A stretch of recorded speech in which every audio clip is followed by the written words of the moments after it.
পোহনীয়া জীৱ-জন্তুৰ দৰে চোতালে ঘৰে পথাৰে সমাৰে জাক জাক বন্যহস্তি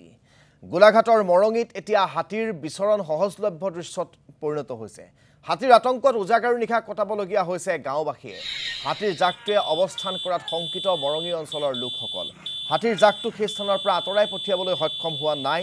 বন বিভাগ যাৰ বাবে এতিয়া এক প্ৰকাৰ হুৱন নাইকিয়া হৈছে এইসকল ৰাইজৰ তেওঁলোকে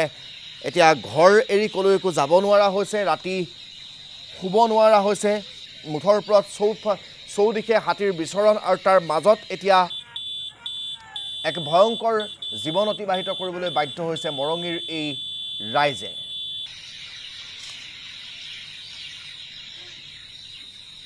যদি হাতীৰ জাক যিবিলাক নেকি গন্তিত কৰিব পৰা নাই যেহেতু মানে বৰষুণ বতৰ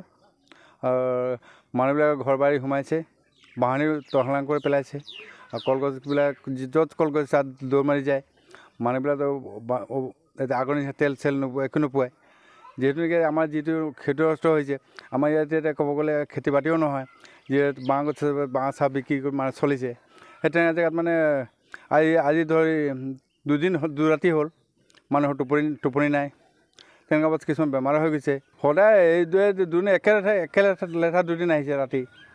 বোলে লাইনো নাই মানুহ ঘৰত তেলো নাই ঘৰ বহি আছে কিছুমান মানে জুই লৈ গোটেই ৰাতি কটাইছে ঘৰ বাৰীত সোমাইছে বাহনীবিলাক চব তহলং কৰি পেলাইছে আৰু মানে বহুত নষ্ট কেনে অনুমান কৰিব বহুত নষ্ট কৰিছে আৰু বাহনী এতিয়া 10-12টা বাহনী যদি খাবলৈ ধৰে